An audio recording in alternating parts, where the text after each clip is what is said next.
Welcome to the Bulls Tabletop Hour. I'm Adam Harry. And I'm JR. Yeah, I was jumping over the intro. Yeah. You were doing it. You were setting me up.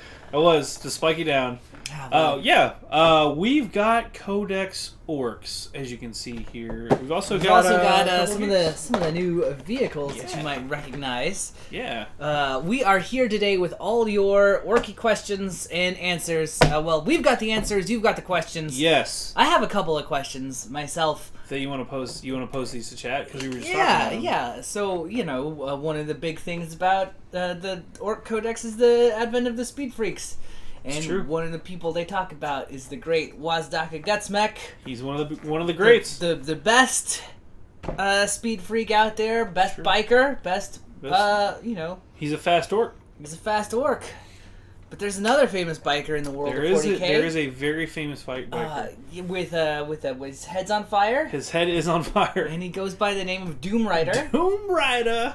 So who would win? Who would win between the two? Who would win in a race? They're both Chat, we're asking you right now, who would win in a race between Doom Rider and Gutsmech? Gutsmech, Wazdaka. Yeah. I don't know. That is the question we're asking. If you have questions, drop those in chat. Yeah. We'll be taking questions all hour long during the Bulls Tabletop Hour. And if you don't, we'll probably just talk about the Ork Codex some. Yeah, probably. Because there's a lot of cool stuff in here. There's We had a couple of videos that went up over the weekend covering some of the lore, some of the rules changes.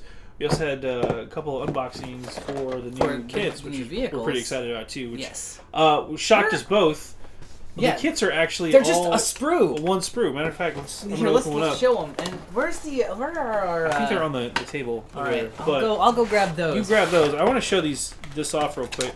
All of the kits, all the new Ork Field kits. Mars, if you want to move in here, I'll set that down there. They're all one sprue, which we were both pretty shocked about. As you can see there. You just leave it there. I will leave it there, and we'll adjust. So, yeah, they're all one sprue. Super detailed, as we've all come to expect from Games Workshop. Incredibly spiky where they need to be. And orky where they need to be. What I liked about all of the kits is we've actually seen all 6 kits at this point between Speed Freaks and the 4 other kits. What I liked about all these kits is they're all very characterful. Yeah. There's tons of things going on. They each tell their own little story. So, for instance, this is the Boomdaka Snazwagon, and as you can see right here, there's a whole bunch of empty burner bottles that have been spent, whether for fuel for the vehicle, drinks for the orcs, or weapons used against the enemy. We leave that to you to decide, but or I guess these are fresh ones waiting to be made, so they fill it up with this special, like, pyro, psycho, burner cocktail. Yeah. They then make into 40K versions of Molotovs. Highly flammable, very deadly. I mean, that's why they call it the Boomdocker, right? Are they flammable or inflammable? Explodable. Okay. What I also like about this kit is the Gretchen on the front. That is the grot that they've strapped to the hood. Very Mad Max style. He needs a lesson. He needs to learn a lesson. Try a lesson. So we do have a question from chat. I think. Is that right? Zag Shark? Zad Snark? Snark, yeah. Zad Snark. No. There's a Zag Struck, but no Zag Snark. I'm not sure if that was transposed correctly or... I'll see if I can get a clarification. Yeah. Yeah, there's a Boss Zag Struck, but... Right. Yeah, we've even talked about the characters. Let's talk about the characters that are no longer... that aren't in the book anymore. Yeah. Because there are a few that have just gone. Yeah, we do have Gosgel. Gosgel's definitely a big player in this this new book. Surprising no one. Yeah. The leader of the orcs is still in the game. Boss Nickrot, he's back. He's still here. He's still around sneaking. The Blood Axe hero. Boss Zagstruck, of course, we just mentioned him. He's the Storm Boy. We also have Captain Badtruck, who is the freebooters guy. He's pretty good. Then Mad Doc Grotznik is back, who actually his model is on backorder right now if you go check out GW's website. So he's the character Pain Boy. I think that's all of the named characters. Now there are in the book. Talking about things that are on backorder, that's something that I've been noticing on the Games Workshop website. they're missing a lot of models. Like I think the Ork Commandos are I think they're out back. of stock. I think they're back this weekend. A lot of the models that were gone previous to this weekend are now back, and they have the new 32mm bases. That's what I was gonna say. So they are back. Let's take a look at the Mega Track real fast. All right, here we'll open this one up. We've got for you this guys. cool sprue that you can see. Again, you guys kind of at home can kind of see all of the crazy detail, all that fun stuff. Also included for all of these kits are the rules as well. So you'll get to get your hands on the rules for all of these different sets. Yeah. So if you manage to get I don't know why you'd get the boxes about the codex, but if you did, you're good to go. Have rules, yeah. So. The other big thing that we've seen is that a lot of Ork stuff is buffed. I think this is a real strong codex across the board.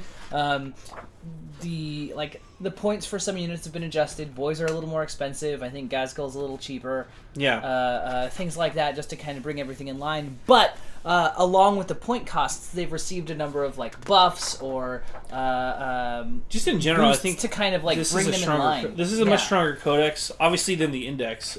For certain. Yeah, this was a huge boon for the Orks over the Index. I mean, not only did you get all those points adjustments, unit buffs and stuff like that, you also got access to all of your stratagems now and your clan cultures, which are essentially chapter tactics for Orks, which are pretty huge. Yeah. All the Ork relics. There's a couple of really nice gems in the Ork relics too, by the way. So we'll probably cover those here in a bit. But yeah, overall it's a strong codex. I think it's going to shake up the meta in really healthy and fun ways. And actually give Orks a place to come up from, you know? Absolutely. We've talked about some of the new like changes to the mech guns and stuff like that. Yeah. There's some cool stuff going on there. This is probably the most accurate Ork shooting decks we've seen in a while, too. Yeah. Which is kind of neat. It is. It's kind of amazing. Yeah. The other thing that I really like about this is there's a variety of different armies that you can build within this codex. Because the Orks face a challenge just like the Necrons and the Tau. Yeah. They're the only ones that they can ally. They have no allies. They don't have any friends. The Tau definitely don't. Yeah. The Orks definitely don't. The Necrons, I mean, everyone loves them. Sure. But I love that robot code. But you get like a variety. You can build the super assaulty army that just runs across the table, and maybe it gets there, maybe it doesn't. No, it'll probably get there this time around. Probably will this time around. You can build, especially with the new guys we've got here. Our shock jump dragsta and custom boosted blasta. Yeah. You've got your new vehicle army that you can build, which is full of like sort of a mobile light cav kind of feeling to them. They're not like heavy armored vehicles. I think they're toughness 6 or 7 at best. Yeah. But you can take a lot of them. They have a lot of wounds. They have decent armor. Yeah. And they're fast. They're going to get there. I think to JR's point about the light cav thing, I think this is something that the Orks have really been struggling with and missing, because they've got the transports with the trucks and the battle wagons. Absolutely. So they've got the heavy stuff. They've got the transport to get the boys across the table, but they never could quite tie up the enemy enough to really hold them down before the boys could get there. Yeah, you didn't have something to pin them in place, which is what a lot of these vehicles shine at. So it's interesting because each of them has like a different role that their rules kind of suggest. Like the Boomdaka Snaz Wagon. How many times are we going to say that over this thing? Snazwagon kind of wants to be like at a middle or like longer mid-range, range. Yeah, because it's hard to hit with vehicles, and it gets to fire its big gun and has just a ton of shots that it can put out down the field at like 24 inches. You're getting 12 shots and out. And then I think the grenades are 6 inches, but they're 2d6 but grenades. You can use them as a great harasser unit as well, because up close they have 2d6 grenades that they can throw as well as fire everything else. You've got your shock jump dragsta, which is a kind of amazing, like Oh man, anti-tank, anti-character model. That thing is going to be. I think the shock jump dragster. It's a shock jump dragster is a 14-inch speed vehicle. It's got the crazy teleportability as well. On a 4-up, when you advance, you can just pick it up and basically deep strike anywhere on the board, 9 inches away. Yep. If you are evil sons, on top of that, you get an extra point to your movement and an extra 1 on the roll, so you jump on a 3 plus, and you can advance and charge and all that stuff if you have a the war trike nearby. I think can we talk about the war trike real fast? Yeah, because that is like the linchpin unit. If you're fighting against orcs and they are a speed freak build, if you can somehow manage to take out their war trikes, you're going to hurt them pretty bad. Yeah. The problem is for targeting them. They're characters with less than 10 wounds. Yeah. So you can't unless they let you. Yeah. Unless they position really poorly, or just get straight up out of position, you're not going to be able to shoot them directly. And again, they've got a 14-inch move range. Well, or once per battle they can move 20. But they also have a ton of close-up weapons that they want to get up there to use. So this is kind of a cool, like, very assaulty character. Yeah, it's a character that's it's very punchy. Very punchy. Very, very fast. And if it gets in, it'll cause a lot of problems. One thing we do want to point out, we've mentioned this before in other videos, is that the Death Killer War Trike does not come with a Power Claw. No. It is the, what is it called? The Snagga Claw. Yes. This is very important because there is a relic in the book called the Killy Claw. Right. And that replaces Power Claws only. Let's talk about the Killy Claw real quick. That's probably one of the best relics that the orcs have to deal with. So it replaces a Power Claw, as we've talked about, and it just does straight up 3 damage. Yeah, flat 3 damage. And it doesn't have you suffer a -1 to hit with this weapon. I think you just get to kill it. You just swing away. It's strength times 2 and a -3 AP. Straight up better. It gets rid of the penalty. I think you'll be seeing that in plenty lists that lets you. The orcs have a ton of ways of boosting strengths and attacks. So you can jack your war boss up to strength, I don't know, 15, 16, 17. You can get it up there real high, effectively with the Killer Claw, and then just load them up with 7 and 9 attacks. And we were doing some napkin math basically, and came to the conclusion that you could take a war boss reliably with, what was it, 7 attacks? Yeah, 6 or 7 attacks. 7 attacks reliably, and you could wound a Titanic unit on a 2-up. Yeah, and which is pretty amazing. And you can fight twice with them because they've got that stratagem. Everybody's got that stratagem. And some of them can even fight when they die. Yep. Well, your hair just took out the dreadnought behind you. So goodbye, dreadnought. Yep. Anyway, we have glue. There's a ton of really fun relics here. We've talked about the Killer Claw and the redder armor and stuff. Oh yeah.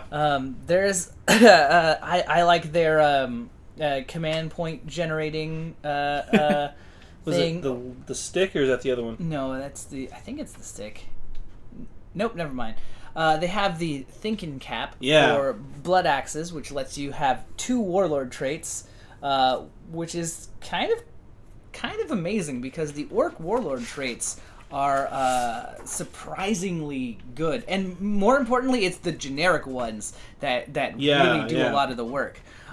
So probably the best one, the one that you'll see a lot, is the Might is Right, which gives you just a straight up +1 strength and attack, which is just better than the Goth equivalent. Oh man, this has got to be so frustrating for Goth players because. So it's literally the exact same ability, proper Killy, except you don't get the attack, right? Mm-hmm. No, you don't get the strength. You don't get the strength. So, man, it's just frustrating because as a fan of Gosgold myself, he's forced to take proper Killy because he's a Goth. Well, and that's the one that he comes with because he's a named guy. Right. But but he doesn't get the extra strength, which is a pretty big deal. Yeah. You can you could take the Might is Right and then give your Orc war boss with a thinking cap. You could give him Brutal but Cunning and let him re-roll hit rolls in the fight phase for your Warlord's attack. And you could upgrade that Killer Claw to 4 damage per attack.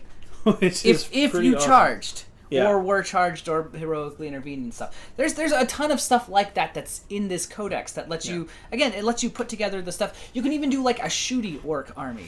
Well, think about that too. Killy Claw with the Cunning Cap, and the, what was the... Brutal but Cunning. Yeah. Brutal but Cunning. Or Brutal but Cunning plus, what was the other one? Big Killer Boss. Oh, yeah. Big Killer Boss is add 1 to wound rolls for your warlord that attacks a vehicle or monster unit. So again, with Killy Claw, you're doing 4 damage a swipe. You're wounded probably on a 2-up most of the time. What's the base warlord attack? The base warlord attack? Let's check that out. I think it's 6 or 7. I think it's a war boss. 4. A war boss has 5 attacks base. 4 attacks base. Yeah, swap out the Killy Claw. Swap out that. So 4 damage, 4 attack, 16 potential damage on the board.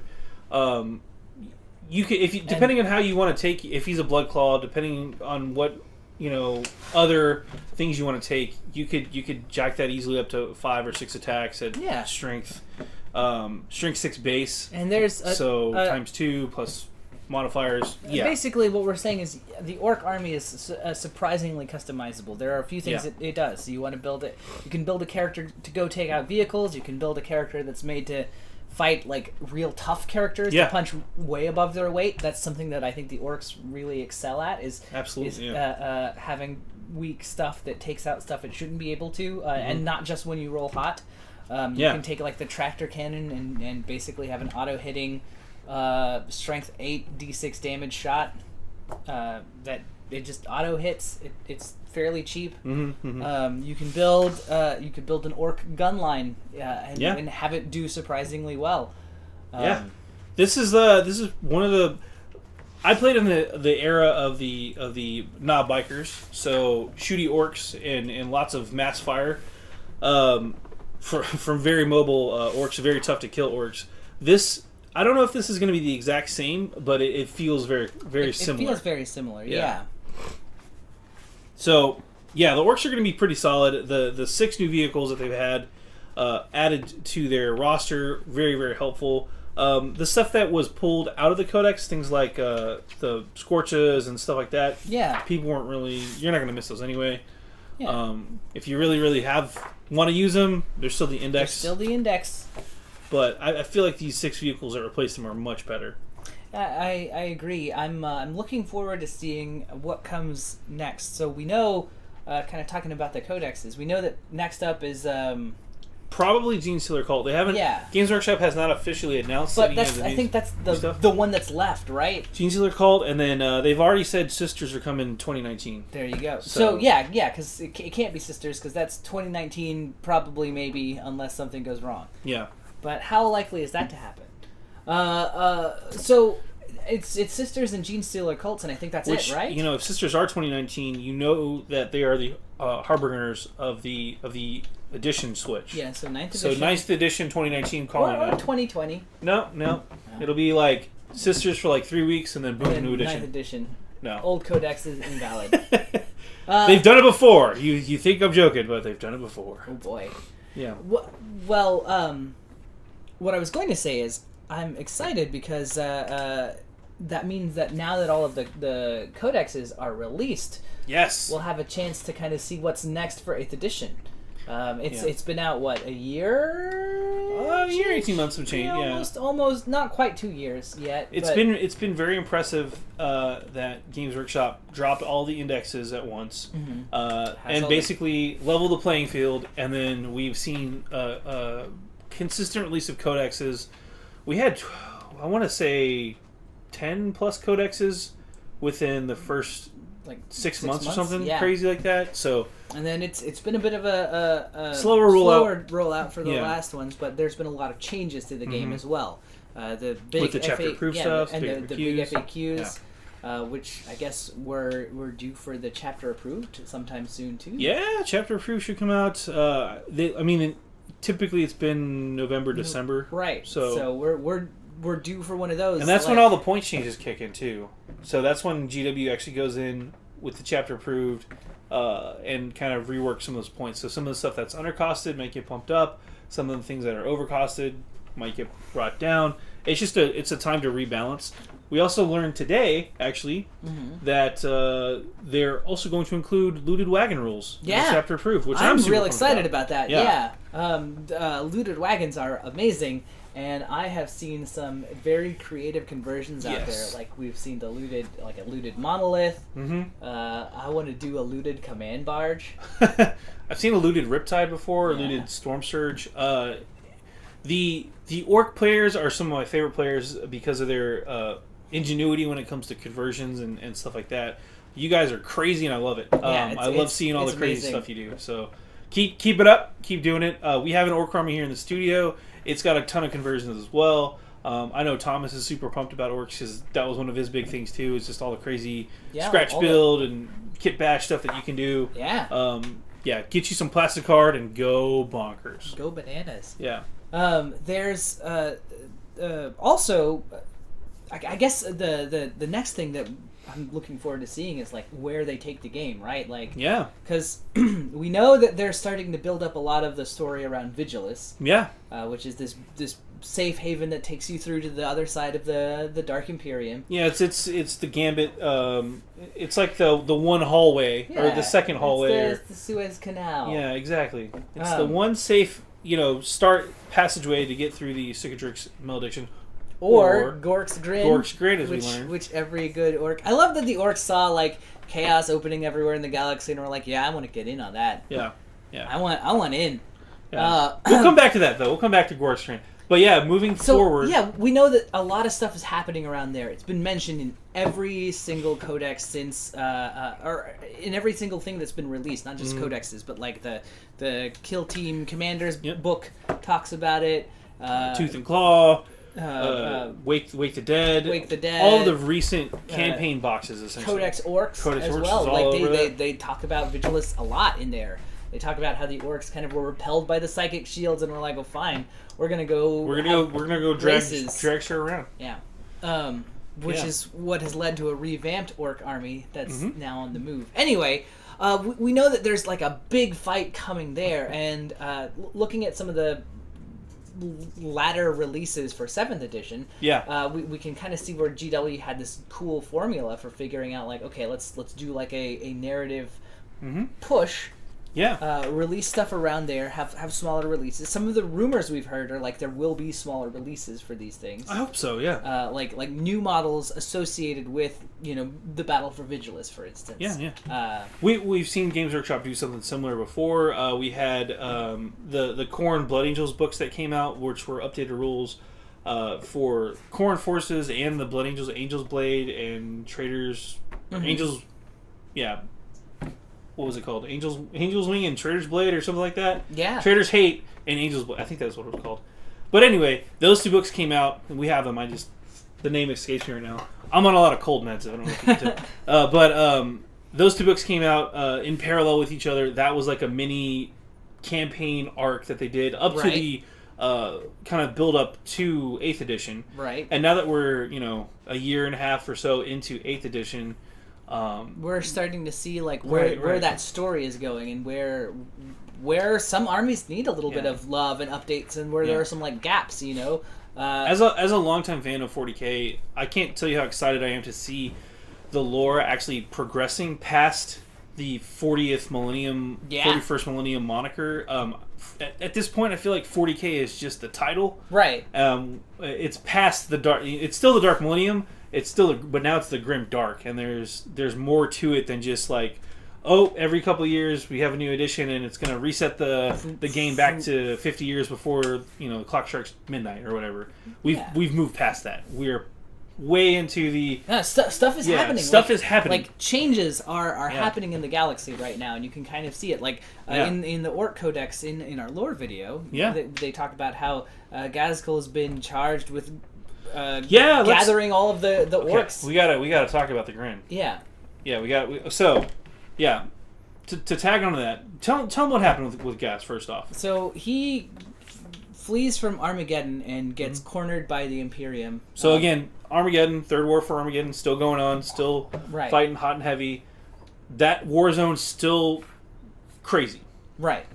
It's still going on right now. It's still going on, yeah. I mean, or it will be still going on right now. Snickrot is in the past tense future. Snickrot's there, killing everybody. Still stabbing people. But Gaz leaves and takes with him a whole bunch of weird boys, and they try and figure out why he's having all these weird visions. Yeah. So because he's having those weird visions. He's getting a lot of this fight at Armageddon is pretty epic, as we all know. Yeah. But it's not satisfying an orc like Gaz anymore. It's not epic enough. He's like, there's bigger fights out there. I feel like I need to leave, and he's having all these crazy visions.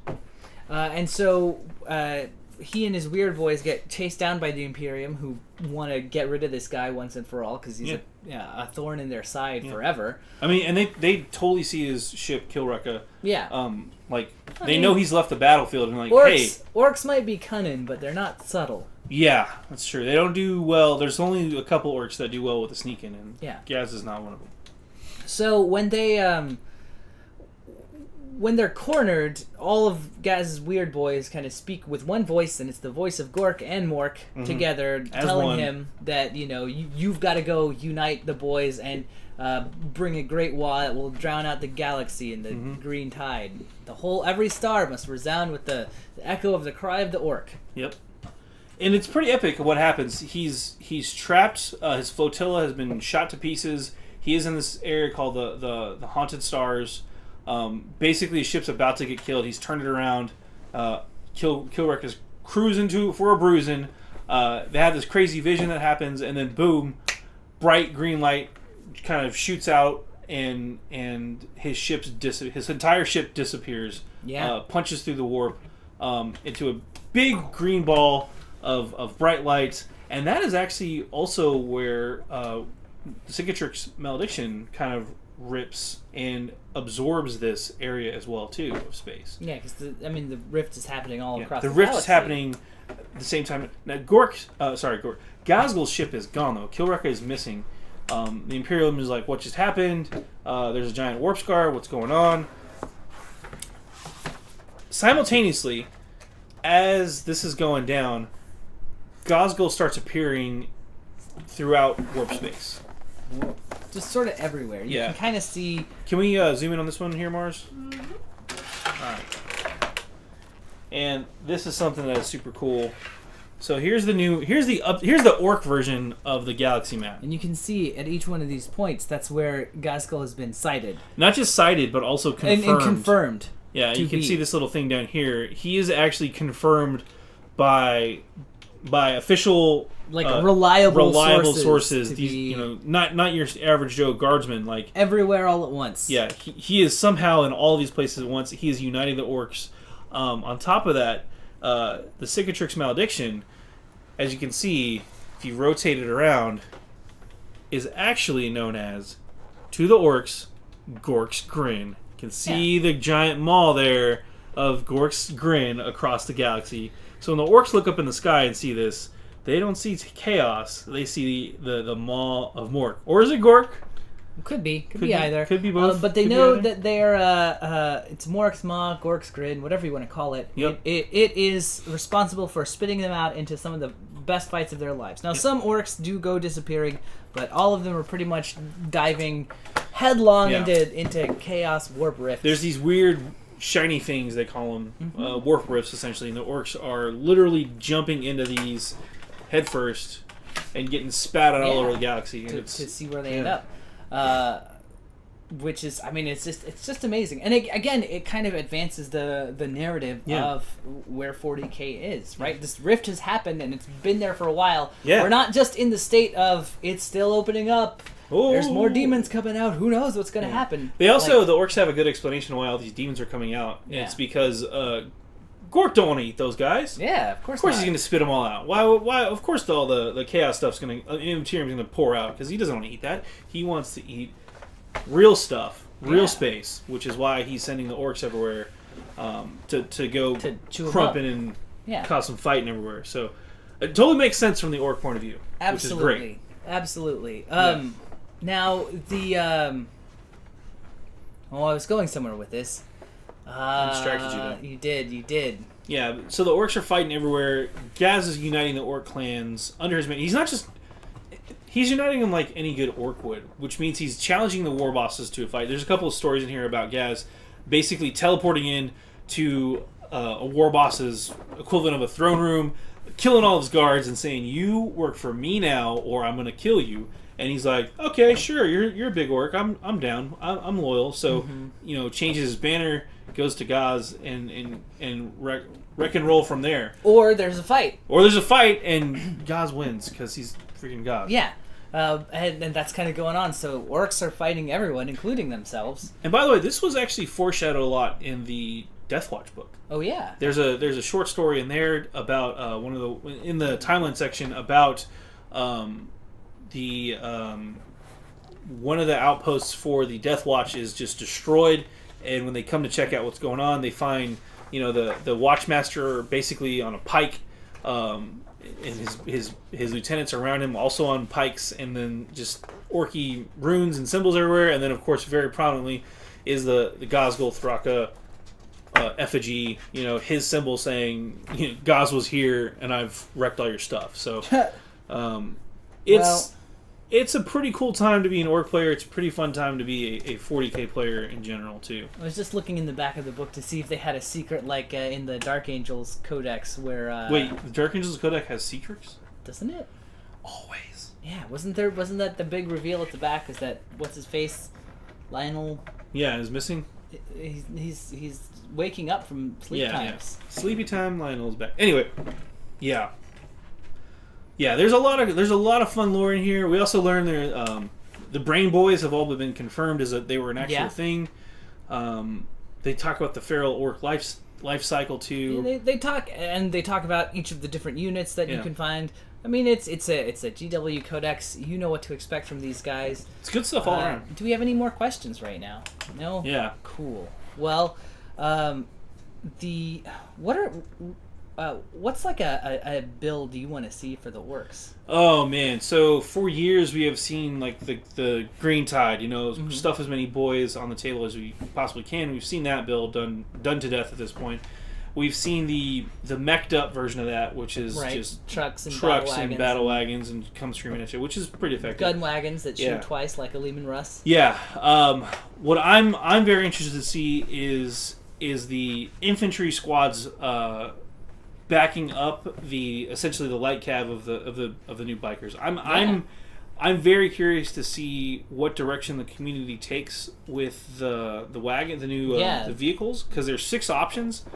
And like to see what ends up topping or showing up because on competitive lists. Right. We all know that the favored unit will eventually rise to the top. It's just how this thing works, especially in the age of the internet, where people can kind of talk and work together and do all the math hammer behind it. We've been poking around at that stuff ourselves. We think there's some strong contenders, but it's just going to be, once you see it on the tabletop, what happens. So I remember where I was going when we were talking about what's next. So one of the things that we do know is coming up very soon is Blackstone Fortress. Oh! Yeah, because they just released a video for that. Yes. So, I haven't even seen the video yet. Oh, man. I gotta go. It's pretty cool. You gotta watch it after It's on our website, though, right? It is on our website. You can check it out. They showed off a new mini, a rogue trader who's going out to this ancient, desolate region of space where there's like a ton of ship graveyards. As one does. Yeah. And deep at the heart of it is a Blackstone Fortress that's been like modified and built on, and it's a space station that's just been like occupied by all kinds of people, and that is the Blackstone Fortress known as Precipice. Okay. So and we know it's a Warhammer Quest game. So let's kind of talk about what that's like and what we're... So the Warhammer Quest games we've seen, obviously, Hammerhall and the Silver Tower Warhammer Quest games. Those are essentially RPG light type of games where you played a hero, walking through the halls of these areas, smash and face. It's a dungeon crawl board game, but now we're going to see something like that, but for 40k. Right, and that's real exciting. I think the last time we've really had one of those was like Star Crusade, and that was a Milton Bradley Games Workshop combo. back when they were doing Hero Quest type games. Yeah. So I'm very, very curious to see what GW does with this whole Blackstone Fortress Warhammer Quest thing. We don't have a ton of details on it yet. But we do know that there is at least one new model, and that they have teased, not physically, but in text, that there will be many new models to check out. The rumors are kind of abounding that there's a ton of new stuff to expect, like whether it's new like Chaos Space Marine models or new new. I mean, and they might not be like new units, but new sculpts of models. Yeah. So we might see like some, 2 or 3 new Chaos Marines on this Blackstone Fortress, or we might see like a new sculpt for an Overlord, or I'm trying to remember what the Tyranid thing that they rumored would be included in the box set. The Aberrant or the Patriarch, or I don't remember. All of the above. But there's this laundry list of like, this stuff. And now some of it's just people being like, and wouldn't it be cool to see one of these in the Blackstone Fortress box. But it does, it will be bringing some cool new stuff that you can also use in 40K, because there's one thing GW loves to do. It's release models for other games that you can use come back 40K? to play their main one with. Yeah, which, hey, bring it on, right? Bring it on. You know who is also synonymous with Blackstone Fortresses? Who's that? Abaddon. Oh, Abaddon, the whole Battlefleet Gothic, the battle in the Gothic sector, that had a lot to do. That storyline had a lot to do with Blackstone Fortress. You can research all that stuff if you want to. If you want to read about that, that's all in the Lexicanum. Yeah. Just do a Lex search for Blackstone Fortress and it'll all pop up. But it will. Abaddon had a huge whole campaign with Blackstone Fortress. The Imperium was trying to get him away from him, and all this stuff went down. Blackstone Fortress was also used by Abaddon to essentially help destroy Cadia. Yeah. So that came crashing down. But they've been a thing in the background. They're kind of like these super weapons, obviously, that have been teased in the background lore for a very, very long time. And they're kind of like the space boogeymen in a game with literal space boogeymen. But they're the space nukes that they're the things that end like fleets, that end not just in systems. Yeah. They can mess with the warp. They can immaterium and the material stuff. They have some weird harmonic properties with that as well. So who built them? That's what everybody wants to know. So they're super powerful, very ancient weapons, and even the Eldar have like tried to mess with them. There's just a lot of stuff going on. So again, if they're finally going to, if GW is finally going to maybe pull back the curtain and talk about the history of the Blackstones, and I think there's been 6 or 7. I forget the exact number because it's kind of fishy, but this is a new one that we don't know about. Yeah, and apparently that was the big thing. Is like that's why I said 6 or 7, because it's right.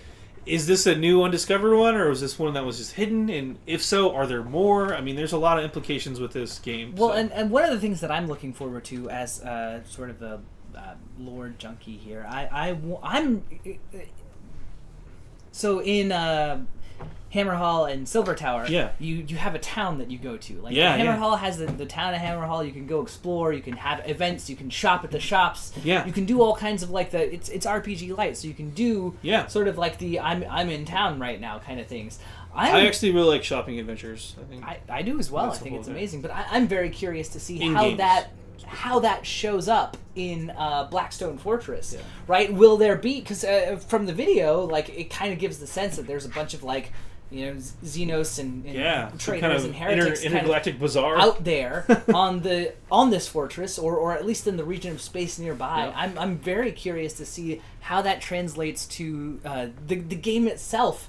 And whether or not it lets us get to see more of the 40K world that we don't normally get to see. Yeah, I always like that behind the scenes kind of like, we know Space Marines, we know Orcs, we know, chaos. There's only war. We get know that. But what about the average Joes? That's why I really like, this sounds stupid, but I really like the crates, the munition crates, because it kind of gave you what does everyday life look like in the Imperium? Or even Necromunda to an extent, with like the different trade guild stuff. But now we get to see, we know there are all these Xenos races interacting with Imperial races and all that other stuff. So when they're all together, and yes, there is war going on, but there's a black market going on here too, where people are trading and talking, and that's going to be super interesting. Selling weapons that you can upgrade with if you've earned money from one of your adventures. If it is like Warhammer, perhaps abilities to level up your character with. Yeah. Maybe it'll be like one of the video games where you earn requisition points and can now get better armor because your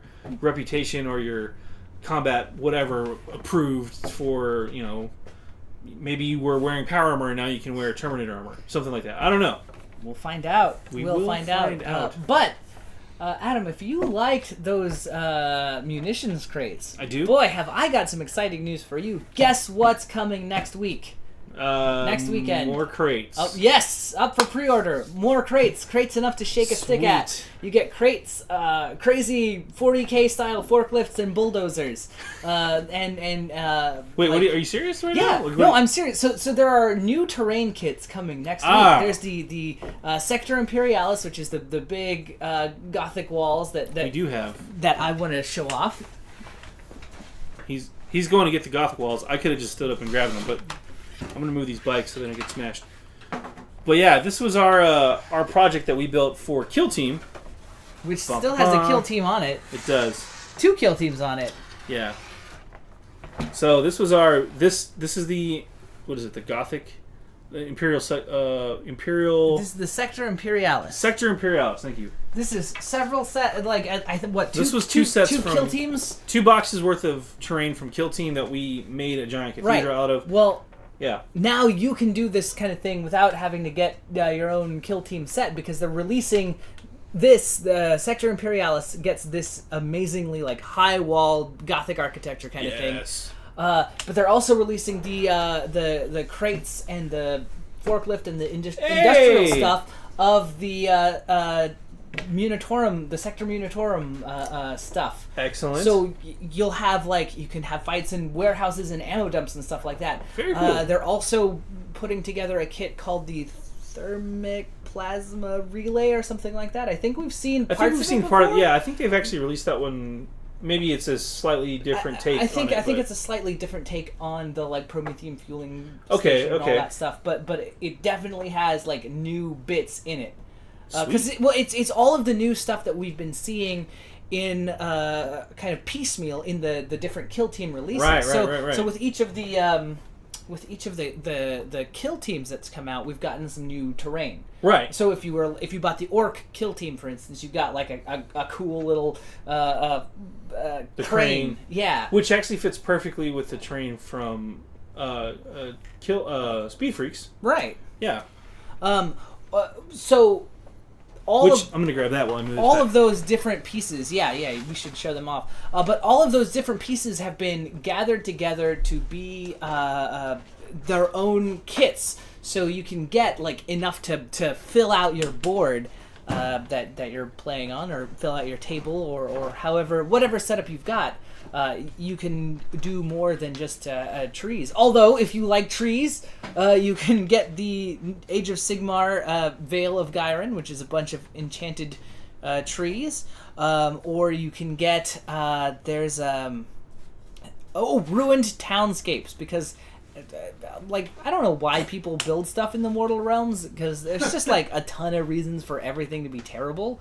You could get attacked by night haunts. You could get raided by the Ideneth Deepkin. You can just get murdered by murder elves. Marsh can get a shot of the Kill Team terrain here too. I gotcha. Sweet. So this is the Speed Freaks terrain. Sorry, not Kill Team. Yeah, this is Speed Freaks. The terrain from Speed Freaks. We got it built and painted up. Now, what I liked about these kits too, we've done an unboxing for these too, but let me just flip it over real fast. They come pre-painted brown, or pre-dyed brown. Mm-hmm. They look really cool. There's a lot of detail in the kits, and actually, if you can see inside those tires, there's stuff going on inside there, which I thought was really cool. I think it's just the way GW has started to do the reliefs, which is just, it's different. We haven't seen them do that in a single mold before. So, but yeah, these are really cool because they're kind of junkyard theme, obviously. And if you have the Ork Kill Team kits, you essentially have the new terrain set for the orcs, which is one of the new items which we should talk about as well. Yeah, that's the Mech Boy Workshop. Yes, the Mech Boy Workshop.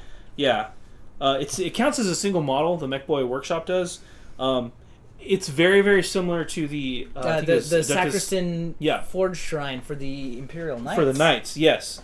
It does similar things too. Like it's got you can buff somebody's speed so that basically you spend a turn not moving. I think you can still shoot. Yeah.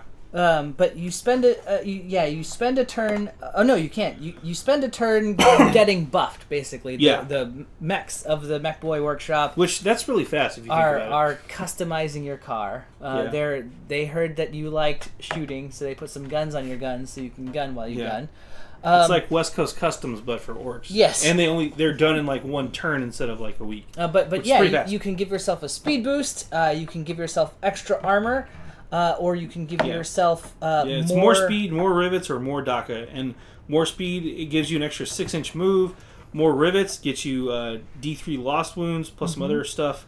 And then more DACA will just change your shooting to the maximum number of shots. But the Mech Boy Workshop is just a straight-up upgrade of its Imperial counterpart. Because each of the custom options, custom jobs that you can get, comes with a rider. So orcs love to roll 6s more than anything else in the whole world. There is nothing so satisfying for an orc player as rolling 6s. So why should their terrain be any different? It gives you more chances to roll more dice, to roll more 6s. So on each of the custom jobs, every time you roll a 6, you get a permanent buff to that unit for the rest of the game. Because of course you do. Like with more speed, you roll a d6 at the after you've done your upgrade thing, and they can add 1 to charge rolls for the rest of the battle. Yep. With more rivets, you can add 1 to your toughness for the rest of the battle. And then for more DACA, you add 1 to the chosen weapons damage characteristics for the rest of the battle. You can combine this with something like a Morkanaut or something that puts out heavy 2d6 shots. Yeah, like the gun wagon, for instance. Suddenly those things are 12 shots. 12 shots, and possibly doing 1 extra damage per shot. Oof. So that's a potential of 24 damage. You just gotta roll 6s, which you're an orc, so that's what you're hoping to do anyway. That's what you were hoping for anyway. Yeah. Plan roll 6s is the one plan that it's been my battle plan. Nothing can counter it. Nothing counters plan roll 6s. Yeah. I know this from personal experience. Pretty cool stuff. The battle wagon, the gun wagon, which is the battle wagon, but 2.0. A lot of stuff out there. It's a ton of fun. The Ork Codex is really great. There's a lot of cool terrain stuff. There's more stuff coming out soon. November is going to be an interesting month. It has been weird that Orktember rolled into Orkvember, but it's still going on. So right, it's still going on. Hey, more orcs. Yeah. Good orcs. If you have questions about this, we're wrapping up here soon, so please drop your orc questions in there. But for now, I do want to shift gears. Yes. See what you did there. And talk some D&D real quick. All right. I guess the biggest piece of D&D news right now is that the upcoming Waterdeep Dungeon of the Mad Mage has been delayed for a week. Yeah, owing to a printer error that they are choosing to blame on the evil Archmage Halaster Blackcloak, who built the Dungeon of Undermountain. I don't know that I blame him myself. I wouldn't want to risk his wrath. Yeah, I wouldn't make him mad. But maybe he just did a hex on the printing machine. Yeah, owing to some kind of printer mishap, the print books are being delayed until November 9th. But that means that at your friendly local game store, you'll still find it well ahead of the November 20th wide release date, and it means that also it will be coming out alongside the Guildmaster's Guide to Ravnica. On our site this morning, we published a roundup of what you can kind of expect, what we've seen of the Dungeon of the Mad Mage so far. D&D, so cool looking. The folks at D&D, especially Nathan Stewart, who's the senior director there, have been previewing Dungeon of the Mad Mage a lot as part of their Extra Life fundraising drive. Which is a Extra Life, if you don't know, is a 24-hour day of gaming where people will stream video games, D&D games, all kinds of extra bonus content, stuff like that. You can find it's cool stuff. You can find your favorite gamers, your favorite streamers, all kind of doing a bunch of stuff for a stupid amount of time, all for a good cause, because gaming for a cause. Every dollar raised benefits the Children's Miracle Network, and the D&D folks are taking donations to do things like show off the art give you or spoil details, give you new. Mike Merles will design a custom class for you if you donate. There's a ton of stuff. Isn't there a design a monster thing going on too? Or is that separate? There's also a contest that this is different. So Adobe Photoshop and Wizards of the Coast have partnered up right now to have a contest where you can summon the terror of Undermountain. So basically, they have a number of like D&D parts out there. Okay. You can go to this contest webpage and download, and they're like a bunch of Photoshop documents, and you can even get a free 30-day trial of the latest Photoshop as a part of this contest. So time out. They actually do want us to save Photoshop when we're photoshopping these monsters. Okay. Yeah. Because the whole Xerox photocopying thing. No. They want you to use Photoshop to create a magnificent monster. The contest is going to be judged by a panel of like Adobe higher-ups and D&D creatives, and they're going to award the winner with $5,000, which that's I want that. Sure. Who doesn't want $5,000? I'd like a check for $5,000. Sure, why not? But they're also going to, more important than that even, they're going to make your monster canon. They're going to raise it up as its own like plastic miniature that will get printed and sold, and you'll be able to have it as part of the terror of Undermountain. Be a part of the history of D&D and create a monster using Photoshop. And there you have it, folks. Last but not least, D&D is also getting more intertwined with Twitch. D&D Beyond has just rolled out their new Twitch extension for D&D. Or D&D Beyond. So if you're watching your streams, you can go and look at your favorite character's character sheet, and then you can ceaselessly in the chat remind them that they still have 2 vials of poison that they haven't done anything with. That's the news or from Orcish Resilience. Yes, or Orcish Resilience. Yeah. Which that has happened. I saw it. Led to a lot of fan theories on whether or not he was actually a half-orc or not. Whatever. Anyway. So that's sort of the news from D&D right now. We're getting 2 big releases, and also on November 13th, a couple of cool children's books, the ABCs and 1, 2, 3s of D&D. So if you're looking to teach like a younger reader how to read or learn D for D20. Learn about numbers. Yeah. These books they're adorable. They look really fun. They're a great way to kind of help kids learn and get them hooked into D&D. D also for dragons. Everyone should play. D is also for dungeons. It's you true. put them together. You have D and D and D. An ampersand. Yep. Ampersand and D. A is for ampersand. And that's all the news that's fit to talk about on the internet for right now. That's right. So lots of fun orc stuff coming out this week. All the orc stuff's up for pre-order right now, so go hit up your favorite local gaming store for that. Lots of exciting D&D stuff coming out too. So stay tuned. I'm sure we'll be telling you more about it next week, right here at the Bell of Lost Souls Tabletop Hour. Until then, though, I'm JR. I'm Adam Harry. We are both from the Bell of Lost Souls. I'm fighting off cold. I am just running out of voice. Yeah. Thanks for watching. Thanks for watching, y'all.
Don't forget to subscribe. Thanks for watching.